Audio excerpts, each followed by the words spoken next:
Kalisus Maramba, danger de ce bota BTV3. Chaîne sur YouTube. BTV3. Bana poto, bana partout, bana monde entier. Balobi site munene. BTV3.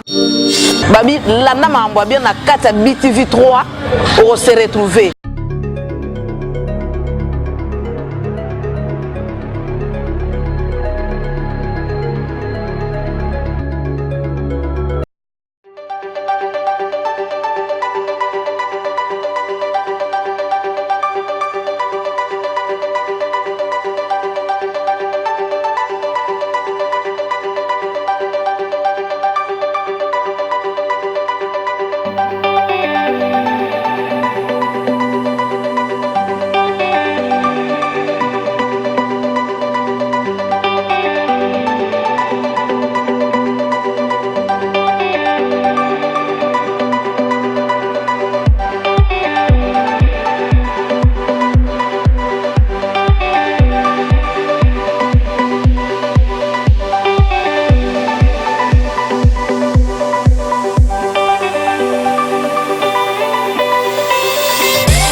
Bonjour, cet après-midi, bien ce soir.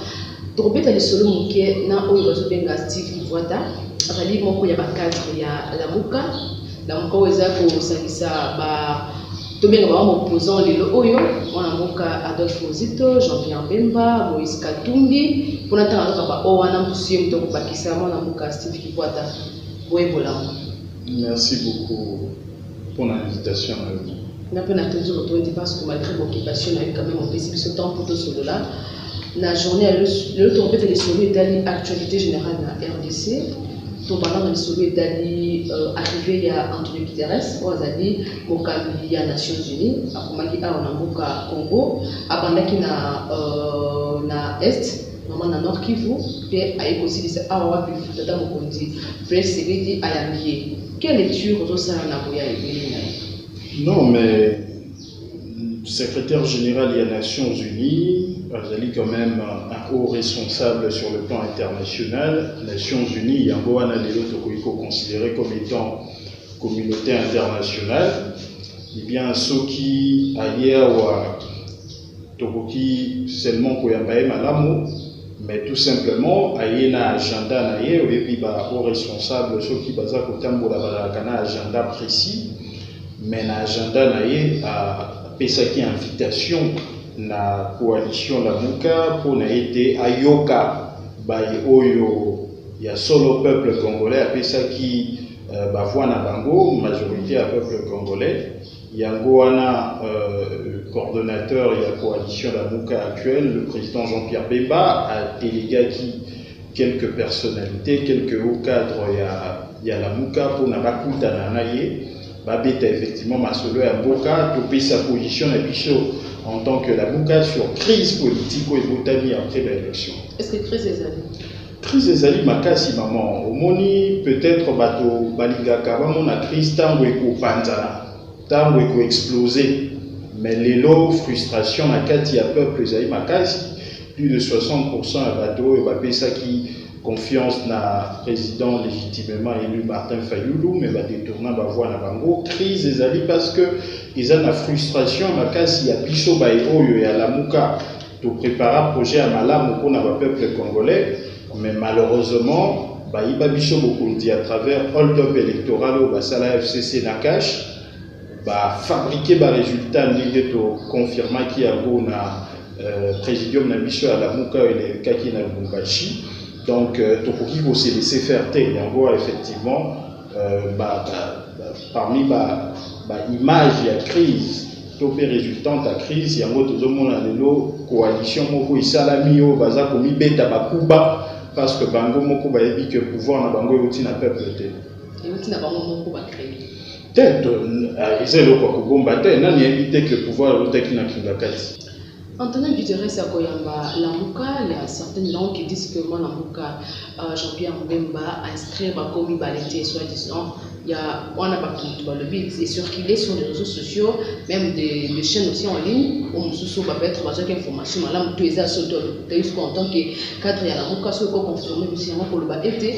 Na lettre to na lettre à tindi pour na koyamba cadre à Lamuka, ba moni combo ya mona Lamuka, Adolphe Mositona, Martin Fayouté. Non, mais les dans le combo à leader mon côté na ba combo wana parce que tout simplement ba leader bazali na agenda moko très chargé na délégation wana ezali kaka na ba au cadre il y a coalition la Muka pour le compte il y a MLC na kanisi ete tozali na secrétaire général adjoint Fidèle Babala il y a MLC tozali na professeur Kasongo Numbi pour la nouvelle élan. Nous avons le président Pierre Lumbi pour ensemble, Nakanisha Kozana, Maman Mounongo, et na une autre dame, Oyo Azali, Maman Koimafuta, Azali à MLC. Pourquoi est-ce que Atitika Rabawana Chiba Kombo na Bango, mais Adolphe Moussoutou fait Bamba Kozate? Il n'y a pas Kozala, Tetoka Atika Rabakomo. Parce qu'il y a encore un émission à leader mon côté Azali. C'est-à-dire que leader Azakamine, Azali, Adolphe Mojito, président légitime, Martin Fayolo, Tozaina. Ndeko président Moïse Katumbi, Naïmoko le coordonnateur Jean-Pierre Bemba, à mon côté parmi Bango Azali Nakati, donc Batindi Bao, représentant, pour Ndeko Adolphe Mouzito Azali représenté par professeur Kasongo Numbi, président légitime Martin Fayol Azali représenté par Devos Kitoko, Azali secrétaire général, il y a SID, MLC Jean-Pierre Bemba représenté par CGA Fidèle Babala et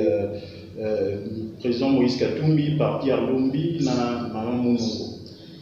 Attendez, retourner surtout pour la question de nous répondre parce que lobby tout avant et mais qu'est-ce que bête bateau ma bouche nous avons commis en dengue nagué et puis il y a d'autres côtés la mission comme si moi compris c'est l'éclaircissement je pense que Balandi a BTV 3 basu Oyos Balanda Kabiso basu éclaircissement pour dire que leader mon côté à la Moka à Kozala na rencontre Kosalema pour la plateforme à la Moka na Antonin Guterres par contre va déléguer des bateaux pour représenter Bango ceux qui n'ont pas effectivement on va se faire représenter ça va na Kobimanaye na rencontre dans audience au chef de l'État PC Antonin Guterres na reçu ça a lancé un message mon quand le but à ça c'est en opposition quelle opposition en ce moment nous tu veux dire qu'incarner opposition ils la Moka surtout le banc bien ils ont celle opposition éthique ils ont la Moka mais à ce qui n'a vu non ils ont l'opposition moko en quelque sorte radicale ils ont l'opposition moko eux ils accompagner le fonctionnement de l'institution ya Congo puis en tant que cadre à la Moka est-ce que idée wana ikosimba selon orientation na bino to selon début que ce qu'on est là lobby à la Moka. Non, d'abord, puisque pour mi benga opposition, il faut que l'opposition par rapport à choix à peuple. Peuple a lobby na bateau moko boeba kamba. Pe na bino a bisi bino bolande la bateau ba ko kamba. Donc quand biso peuple a pesa biso pouvoir ko kamba. Mais bai oyo ya kingakati ba transformer makambo na ndenge na bango. Donc na situation na biso to boyi ko se résigner te à cause de l'opposition. Et c'est ngeli to bunda bitumba ya peuple pour rétablir makambo. Maman, choix na biso to sala na mpoka. Ce qui otali beaucoup na biso il y a 2006 constitution, lobeko likondi et lobeko to sala choix pour la démocratie. D'ailleurs Congo ya mboka na biso to bi république démocratique. Donc ngi bo ba ke bokonzi utakande na peuple. Biso peuple apesa biso bokonzi wana boni biso to boyi koboya kobunda bitumba ko c'est un peuple bokonzi obayibaye pour na kolinga ko accompagner ba institution illégitime yango wana ndenge ba délégué na biso bazali o ba kokuta na secrétaire général des Nations Unies to ngaki to la kisaye que historiquement ezaka mingi après ba élection ya mabe o bandimi légitimité au peuple apesi te que bitumbe ya oyebi que en 1960 tango basala coup d'état contre balumumbiste bato bazalaka pour soutenir Lumumba moto aya koya plusieurs années après ayaka na Congo ya balumumbiste Musée Laurent Désiré Kabila oyebi na 1965 bakoyisa bachombiste par un coup d'état bateau bazalaka na tchombe parce que na tchombe na 65 moto azalaka na moi pouvoir. Plusieurs années après, bango pe bayana musée, toujours na kombo ya balumumbiste na bachombiste. Na 1997, tango musée ayebe akwa ici pe ba moboutiste ba kwa isa balumumbiste. Ba moboutiste musu ba se réorganiser ba sala rébellion à partir de 1998. Nde baya ba sala ba rébellion ya et sala ya plus 4. Et ça ba moboutiste musu ba se reconfigura. Donc, il dit que ce qui est solo, Nations Unies, pour sa stabilité dans le Congo. Le Congo, ce qui est stable et pour assurer stabilité à la sous-région et à monde entier. Et c'est qu'il à l'anda, la piste de solution, la mouka pour ça.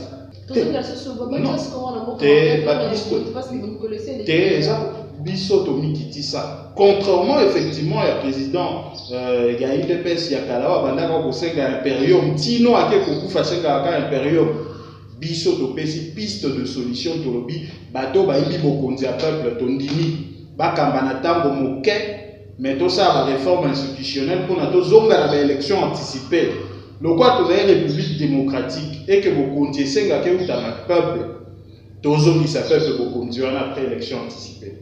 Yango wana biso toza kosenga tokanisi ete eloko oyo ba délégué ba komemela secrétaire général à Nations Unies na mesa yango wana d'ailleurs ayebi yango parce que ça la demande ya communauté internationale ya kosenga na président légitimement élu Martin Fayulu amikitisa nde amikitisa atia na mesa plan de sortie des crises. Sortie des crises. Na côté la ndenge bozo kolobake rencontre donc secrétaire général à Nations Unies en kutana Batinda Minyalamuka, vous pensez vraiment que Namuke Ndenaye, moi qui est au côté, c'est vraiment l'anti-résolution à venir.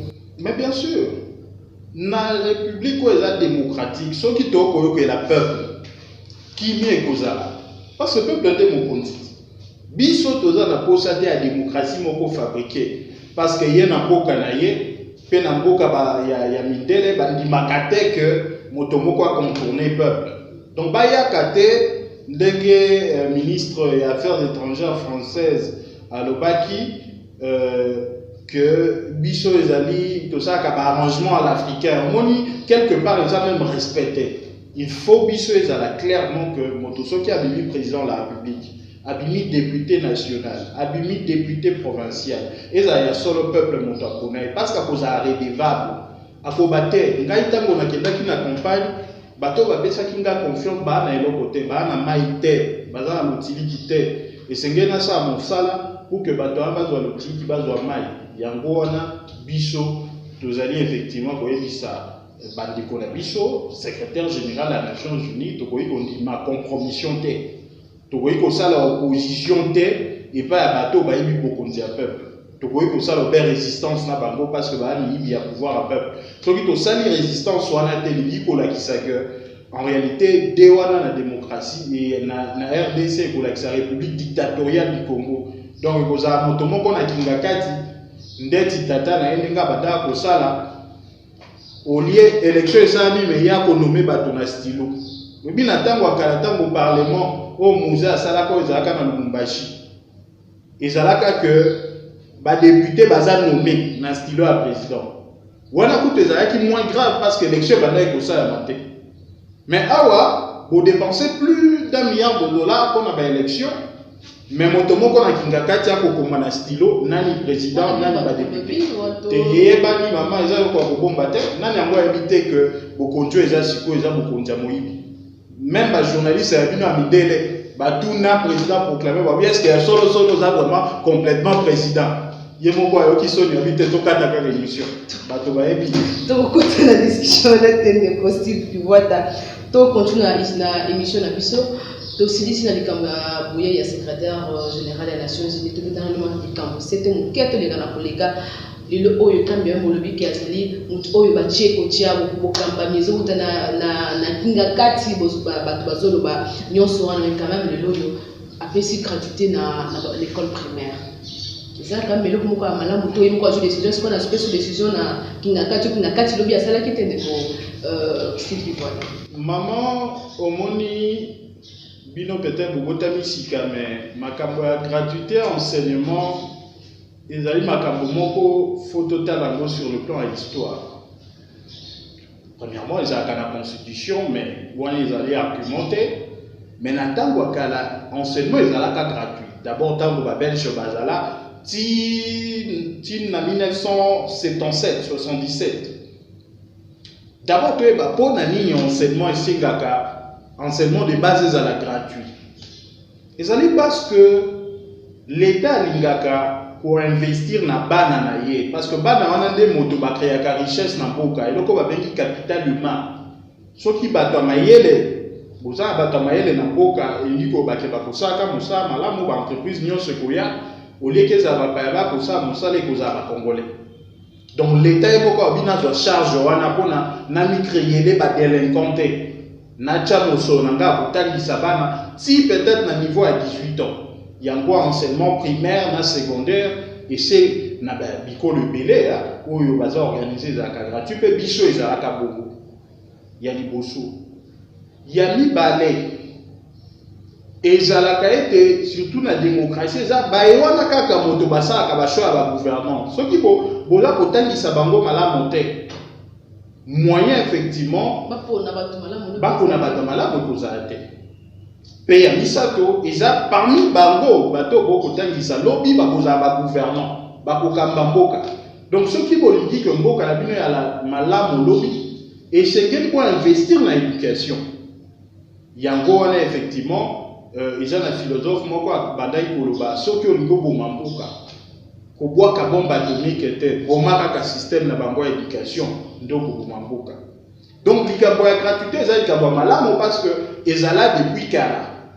Mais il faut tomituna historiquement pona ni ekatanaki pe est-ce que les lots remplir ba élément pona kozongisa gratuité wana parce qu'effectivement tant que bachaka gratuité faut koyeba ke babakisaka lisusu c'est obligatoire. Et il faut le fait que l'école est gratuite. Yo parents, ceux qui ont dit moi dans la cité, n'attendent pas banda ko beta fibu, a peu ba ko sanctionner. Tout est bello quoi. C'est-à-dire que derrière gratuité enseignement pe caractère obligatoire, visuel à la l'État pour assurer qualité enseignement. Et ça ka te mona ke ndekelasi kaka et sika ba ko futate. Mais si koyo Fotomituna, est-ce que l'élo, en 1977, est-ce que la condition est zagaka l'élo doit pour remplir yango ya liboso. En 1977, l'État kokaki lisusu ko gérer ba école mosusu te yango ebele apesa bona gestion ya ba église, ba confession religieuse catholique, imbagiste, musulmane. Yami balé a oui ba parents na ko kokate ko en charge ba école bino bo futaka mwanda mbongo. Pe à l'époque ils avaient FMI atali bona nyongo na biso tozaka nango tozali suna ba charge belé ya l'État pour supporter encore le baka bolongo la pe makambo wana bona mosolote mais bona ba charge belé. Mais lelo d'abord biso to tchema boko na FMI to ko luka mosolo d'abord FMI a tchema biso mopandi a lui to respecter ba condition te mais to mibaki c'est ba charge. Mais ba charge yango total d'abord, ils ont chiffré à combien? Selon les experts, ils ont 2,6 milliards de dollars. Donc il dit qu'on va plus ou moins 1 milliard ou 900 millions de dollars par trimestre. D'abord, sur le plan 2,6 milliards de dollars, Bisso mon budget na Bisso en ressources propres 3,5 milliards. Est-ce que tu peux financer un peu? Et na mois ou 3 mois, c'est déjà à 900 millions. Est-ce qu'ils ont? Problème, il y a mon nez en matière de chiffres.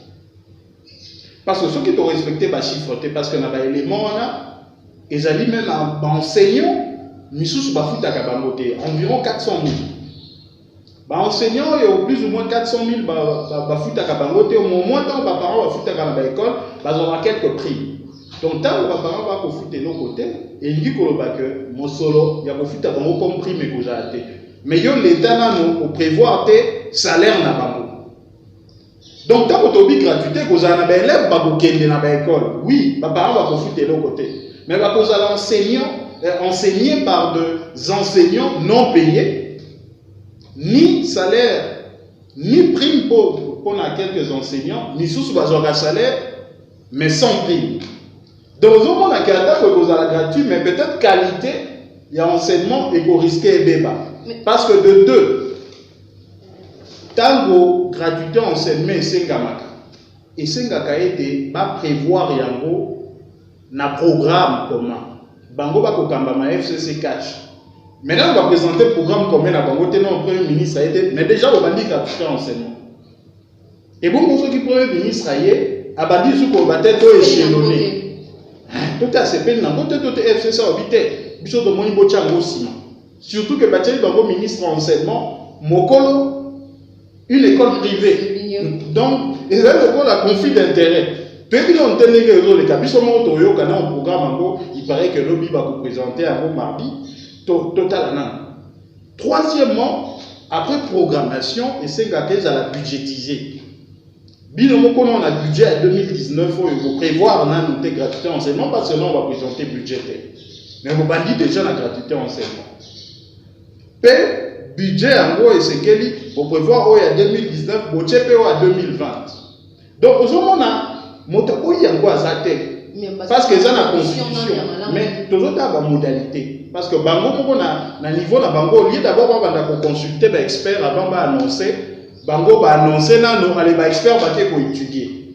Aujourd'hui ka makambo ngo ça non clair et nous avons quelques écoles ni sous-souté ba enseignants sur bango on appelle ce chiffre à 152 000 et ça à 15 000 baza pour mécaniser. Donc aux ça comme on a que attaque vous à la gratuit, attaque vous à la orphelin et qualité na ngo risque comme mabe. Yango ba ndiko musu na ba réseaux sociaux ba ko loba. Ce que mon internet gratuit, Facebook, image et mon anakate, et bon, seulement gratuit. Donc, mon tableau, il y a quoi ça? Mais il faut que tu aies l'état d'esprit, nous, enseignant, ici là. À mon ingaï, salaire, et ça, ma bendenge moko. Mais, natango, on a là qui m'a bébo, on a l'air aux appris, maintenant 20 élèves, maintenant, élèves, comme 100. Mais, ngai, nazaka na salaire moko. Mais vous dites que le problème c'est ça na ba école tozo ebate. Ba école les ali na niveau d'accueil moko bien déterminé. Mais bateau et bélo ba dit que attendre ça comme na privé. Si ko ba école publique comme gratuite. Ba école on a tellement ba futa comme solo ba salaka ba test d'entrée. Est-ce que bana nyonso ba kolongwa ba privé ba koya na ba école publique capacité d'accueil koza boko risquer likolo à gratuité bana bosu batanga te toi déjà na ba ka oyo motakei na école boye akuti moi ane kombo balongola parce que ba enseignant bango moko pe lokwa ba ko futa ba malamu te ba kolinga kokotsa bana ba na école publique et si ko ba epi ke ba ko futa mo solo te au moins nyonso wana il fallait ba mesure d'encadrement likambo ya bongo se décidaka en une semaine te. Il y a une rentrée scolaire, on dirait, pour ça, on dirait qu'il y a un saut de mouton.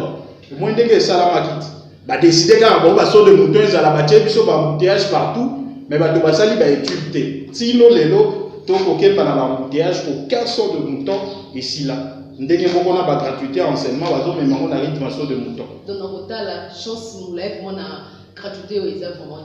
Te chance ekoki kozala et comment mélanger encore te chance ekoki kozala ekoki pe kokende mais problème ezali peut-être tokoki une année 2 ans 3 ans ko bebisa qualité enseignement biso souci na biso eza que bano ba kokende kotanga ya ofele d'ailleurs il faut pas comme kotanga de manière obligatoire et c'est bien pas enseignement ya solo et là te batangisama par ba parents moko non motivés et par enseignants non motivés parce qu'il faut que tant que les parents va commis au foot à mon solo motivation à l'enseignant. Est-ce que les gens vont motiver? L'enseignant va risquer pas à motiver tu vois que ça va carrière enseignant oyo azaki kotangisa 20-30 élèves aza à moi salaire na ena prime na ye to te soki aza un salaire te aza na prime oyo utaka pas parents bino bolongoli yango mais bobakiseli ye nombre d'élèves. Au moins, si vous biso, biso passe. Et ça, les politique, on a noté. Parce qu'enseignement, vous pouvez que Bomamboka, l'icoloka kabosaka en enseignement.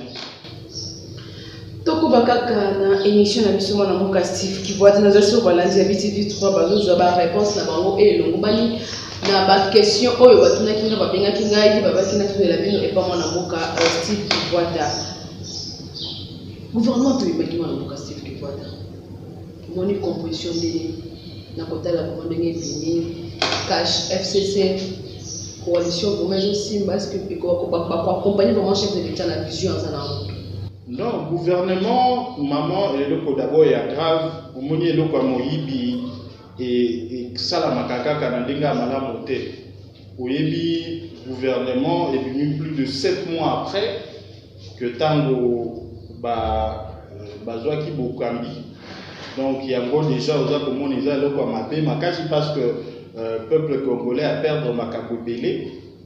Mais deuxièmement, ce que Otali déjà sur le plan il y a mon nene nango au moni keza vraiment bandeko na biso ba moni boka na biso quoi gâteau bakati yango mike plus ou 66 membres bango moko ba nosaki 65 mais bakisi sous moko donc ceux qui moi moko bakisa makaba ninga ba bakisa sous 10 donc heureusement que babimisi quand même avant bakisi moi litabisi moko donc sur le plan à taille au moni côté beaucoup le gratuité enseignement côté beaucoup le faut ça associer à la population mais bino moko botondi ici ba membre gouvernement ce ko bakisi ba membre ya cabinet donc au moins ba ndeko biso ba ko ça ko sasamboka pe amisa to maman eloko ya pasi au moni vraiment ba ndeko biso ba confirmer que ba ta continuité parce que na beaucoup de boya makambo ya dédoublement à ba parti politique na ba regroupement mais tala le doyo bandeko na biso AFDC bakaboli bango na katikati koto AFDC koto AFDC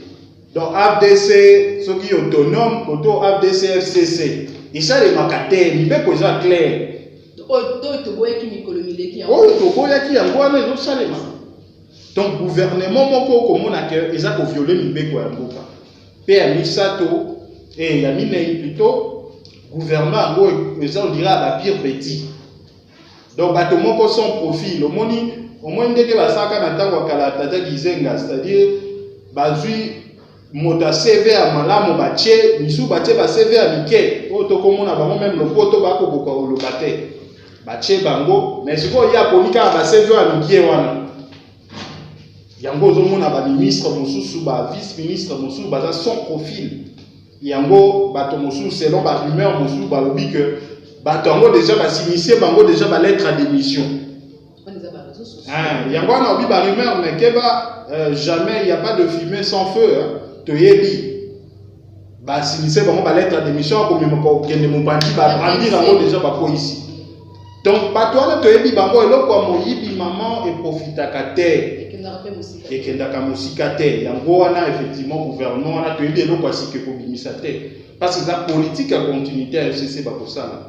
Yango wana biso la muka pona ko tika ko assister peuple en danger de toza ko bunda oko mona leader ake esika bo ko solobe makabo a peuple ba o cadre ba ke ba solina ndeko ya Nations Unies biso pe to ko ningana nyonso wana pour que to apporter vraie solution na peuple congolais ko zana bato ba na souci à peuple na bokambi ya mboka et non bato ba ko ya na ba politique à trompe l'œil ba politique de charme o ba bi attaque ko simba te mais tout ça là d'abord bah tu vas voir que tout ça danger yango wana biso tout ça ko boyela mayo to yambio non en tant qu'analyste politique mais toi tu peux lokola moko ya bakandidat na kati ya la muka to besko lisanga na bino ya la muka quand on le met dans les réseaux sociaux pe tambola ki ke bona muka champion Mbemba a révoqué à lettre en pénal tindeli mona mboka Moïse Katumbi pour l'hôtel qui bolandisa mibeko nde bayokanaki il s'est fait pouvoir na ba réunion la muka il a plus le temps pour la muka a comme occupé mina ba bloc tel karaye moko nde yango ba révoquer est-ce que zali a seul que zali kotayo en tant que moko ya balobelia la muka maman oyebi la muka ezali espoir ya peuple ba te belé souci na bango ezali que la muka panzana. Oyebi tango tokei na Lubumbashi bato ebele babaki réunion eza réunion ya suka ya la muka bato bakopanzana après réunion wana mais bazalaki étonné à komona ete ba leader balobi entre kozala uni kobundela peuple pe kopanzana pe ko se détruire biso moko tomoni ete choix ezali obem moko eza unité pe ya solidarité pour na comme alternance ya solo changement ya solo omoni lelo koyoka changement eza te oka 15 millions de dollars et que sika boye inspecteur général des finances ça mosala ba kangi et pas ba présidence ba kei na ba service de sécurité ba yoka yo ndenge nini biso mosolo ya mboka eza mosolo ya présidence yo ko contrôler biso changement isaté yango ala biso la muka ba leader ba bibaza bomoko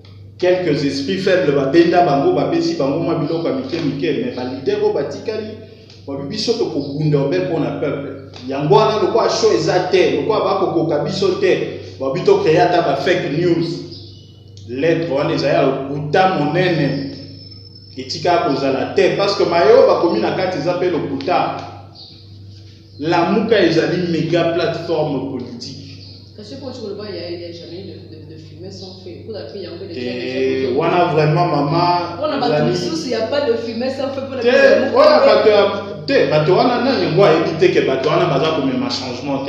Quand c'est bien au pays, dans la muka, c'est aussi moi c'est moi on a déjà que et l'autre ezalité. Parce que pour ça le aussi faut na wa personne na plateau na tout. Wana epoki kosa ya mate na che maboko na ngakata. Soki ekosalema ozwi loboko kati na kotikelo yango. Pourquoi? Parce que makambo argumentaire bakoti na kati motivation eza lokuta makasi.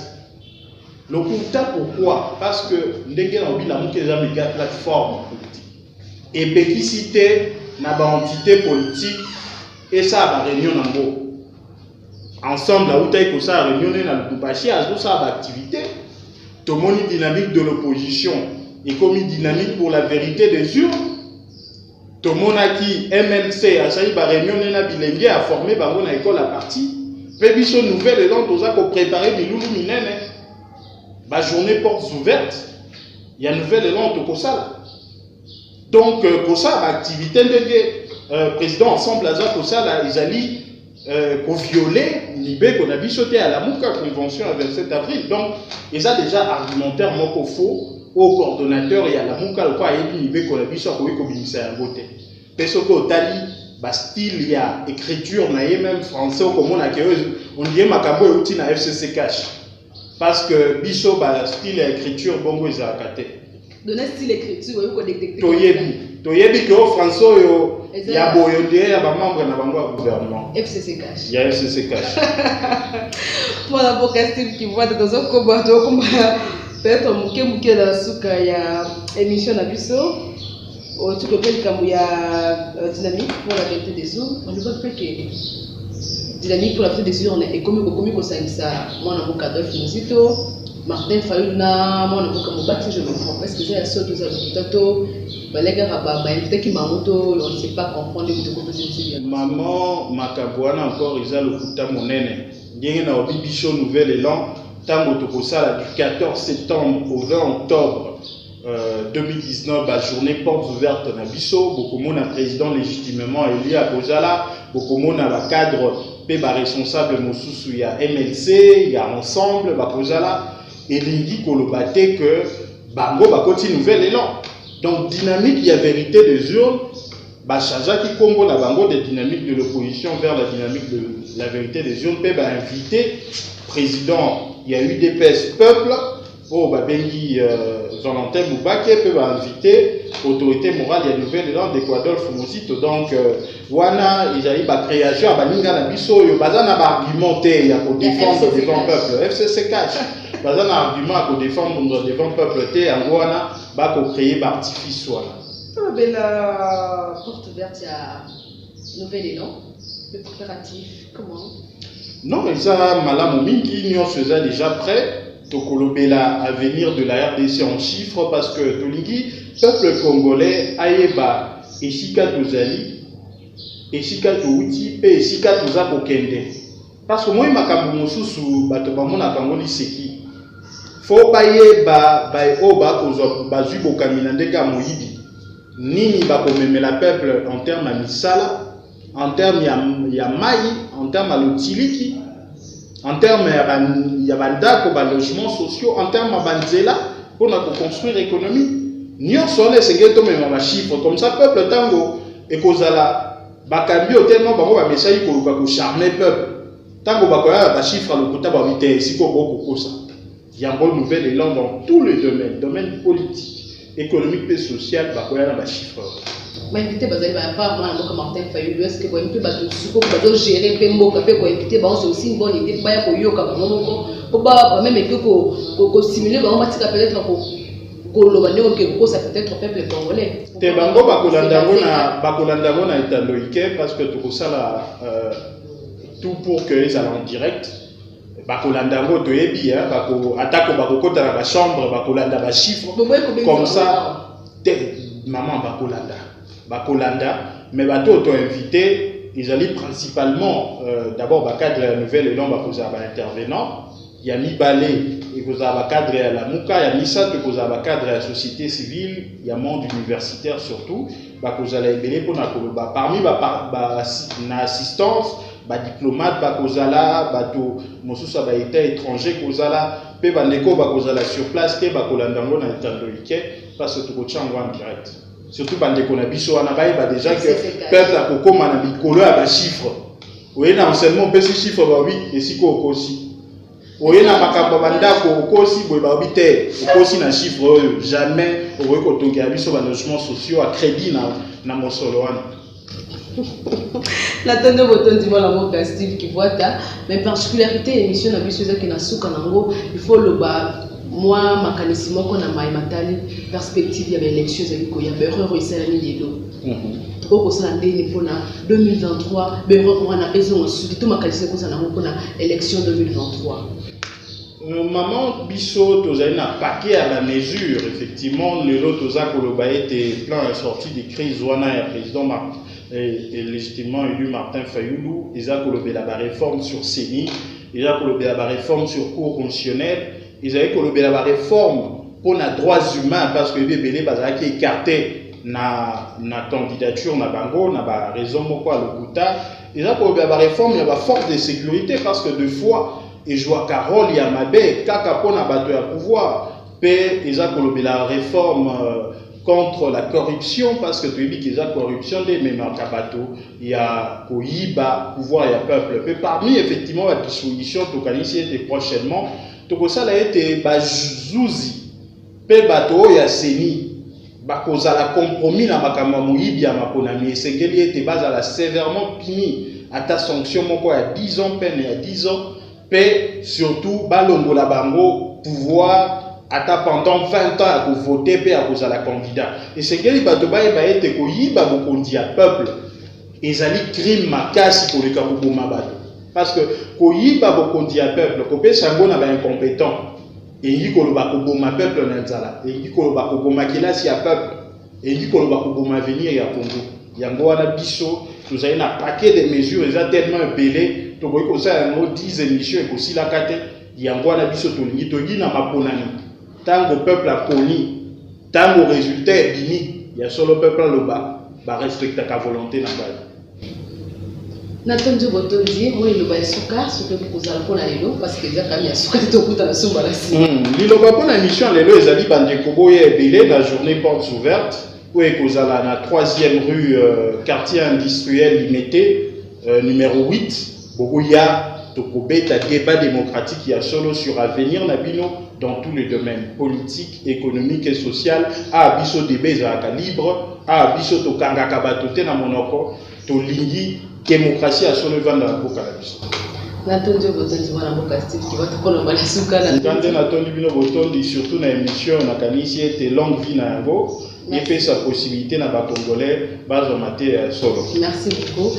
Merci d'avoir la sur BTV3. Merci na mon amoka Mardoché na Sima ya Bilili Titi Chilambo au a réalisé émission de vos sanité mon BTV3 Pierre Elvis na mboka ya France to pesi no mbo de Mbalasima boko bakolanda mingi chaîne oyo et pesi no information ya solo pe oye ezali kosenga mana mbo ba vérité nini oze koleka na a Congo na tumbi no bansu. Pourquoi et là mon docteur et là ça dépend et visika vous allez kolanda biso. Merci beaucoup, au revoir.